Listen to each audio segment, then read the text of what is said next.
ओम शांति। आज प्यारी दीदी जी के निमित्त आप सब भाई बहनों की स्नेह भरी यादें लेकर जैसे ही मैं वतन में पहुंची, वतन में क्या देखती हूँ कि एक बहुत सुंदर वर्ल्ड ग्लोब है और दीदी उस ग्लोब को बहुत ध्यान से देख रही थी और उसके अंदर कभी कहीं पर बहुत अच्छी लाइट थी, कोई कोई पर कम लाइट थी और कोई कोई पोर्शन पे हल्का सा अंधेरा था। तो दीदी देख भी रही हैं।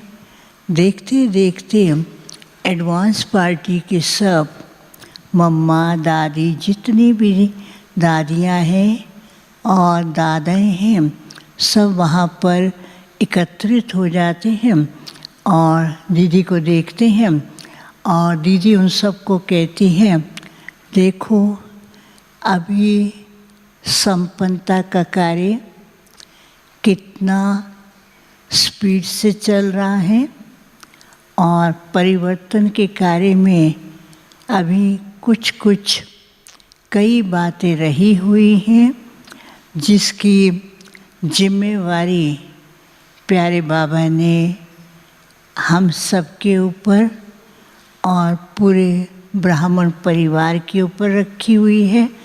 तो बहुत ध्यान से एक एक बात का आपस में वो डिस्कस कर रहे हैं।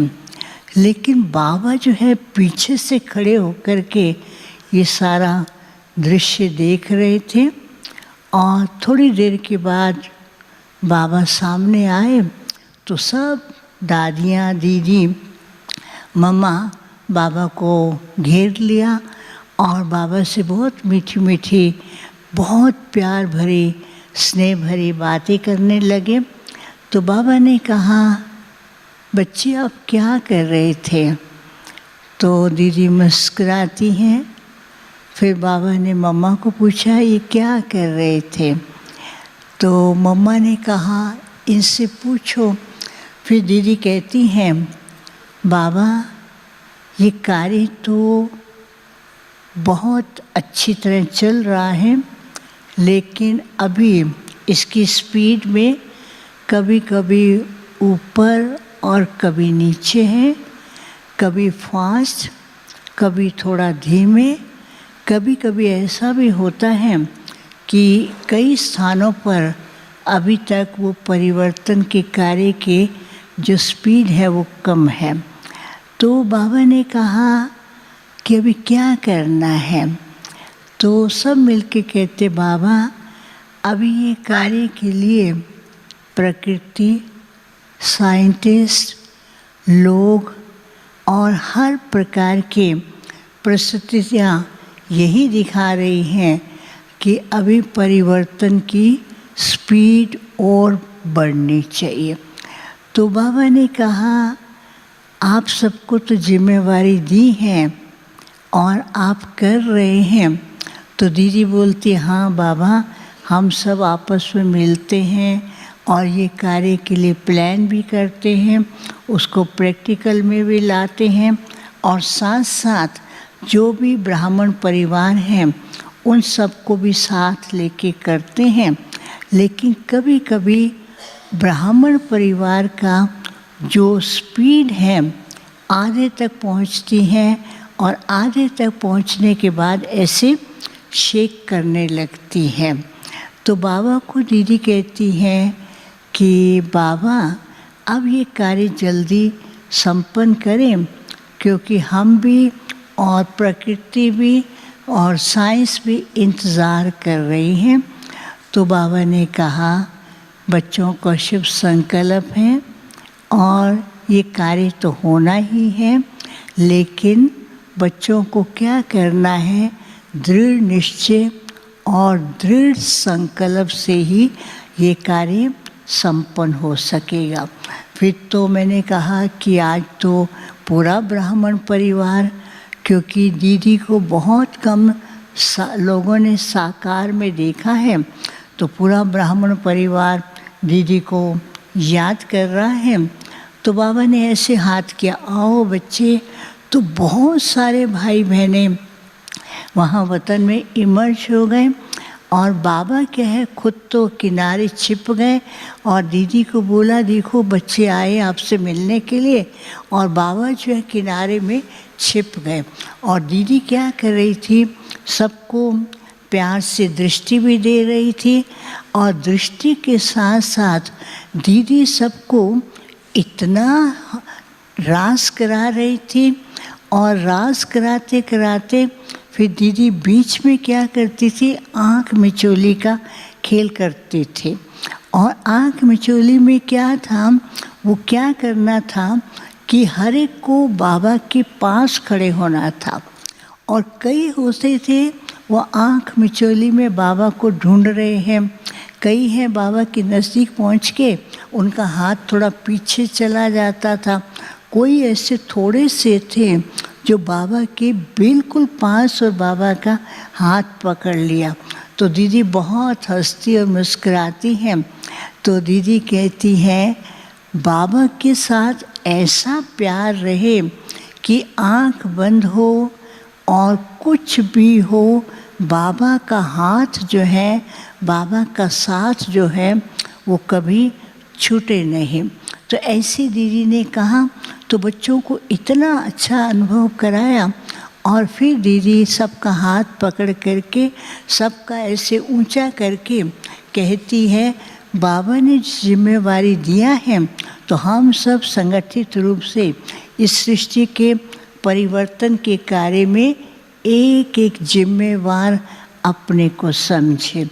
फिर तो बाबा को मैंने कहा दीदी के लिए भोग आया है, तो बाबा ने भोग की थाली का खोला और दीदी को खिलाने लगे। तो दीदी ने कहा, मैं पहले बाबा को खिलाऊंगी। बाबा ने कहा, नहीं बच्ची, आज तो तुम्हारा दिन है। फिर दीदी को बाबा ने खिलाया और दीदी ने बाबा को खिलाया। फिर कहती है कि सब बच्चों को खिलाना है। तो जैसे वतन में सब ब्राह्मण परिवार को इमर्ज किया था, दीदी अपने हाथ से सबको वो भोग स्वीकार कराती है। फिर भोग के साथ बाबा कहते हैं, बच्ची इनको कुछ दो ना, तुम केवल भोग स्वीकार कराओगी। तो बाबा ने कहा, बच्ची का शुरू से लेकर के हर चीज़ देने का संस्कार रहा है। तो जैसे दीदी ने भोग के साथ साथ हर एक बच्चे के अंदर ऐसे हाथ किया, तो हर एक के पास एक छोटा सा झूमर था, जैसे कमरे में झूमर लगाते हैं ना लाइट का, ऐसे एक छोटा सा झूमर था, वो सबके हाथ में पहुंचा। तो झूमर की टॉप पर लिखा हुआ था, शिव बाबा मेरा साथी। अच्छा, मेरा साथी शिव बाबा।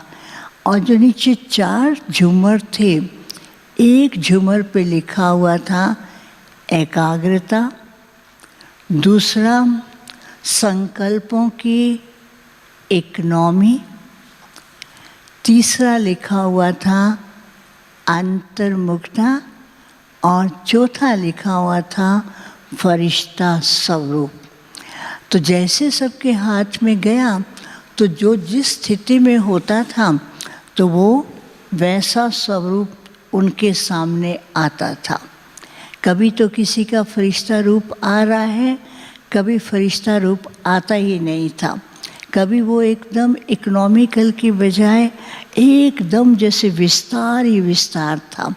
तो उस झूमर के बीच में जो डंडी थी ऊपर से, और उसके ऊपर लिखा हुआ था समेटने की शक्ति। तो दीदी कहती है, बाबा तो साथी है, लेकिन बच्चों के अंदर अभी समेटने की शक्ति जो है वो बहुत कम है।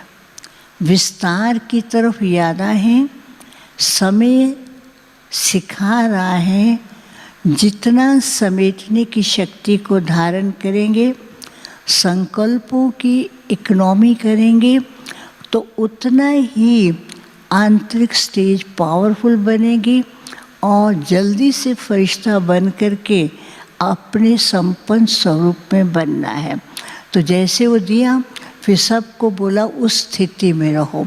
तो जैसे उस स्थिति में रहते थे, चारों ही स्वरूप सामने आते थे। और जो जरा भी उस स्थिति में नहीं रहता था, तो वो झूमर जो इतना बड़ा होते होते तो एक पहाड़ जैसा, एक पत्थर जैसा बनता जाता था। बाबा दीदी ने कहा कि अभी कभी कभी बच्चे कोई बातों के विस्तार में इतना चले जाते हैं, जैसे पत्थर भारी होता है, ऐसे वही बातें जो हैं बाबा ने जो हल्की करके बताई हैं, वो भारी रूप में सामने आती हैं। तो अभी भारी नहीं, हल्का होना है और सबको अपने स्वरूप के ऊपर पूरा ही ध्यान देना है, तब परिवर्तन के कार्य को सहज रीति कर सकेंगे। फिर तो दीदी ने सबको याद दिया, दृष्टि दे रही थी और बहुत प्यार भी कर रही थी, और बाबा ने भी सबको याद दिया। ओम शांति।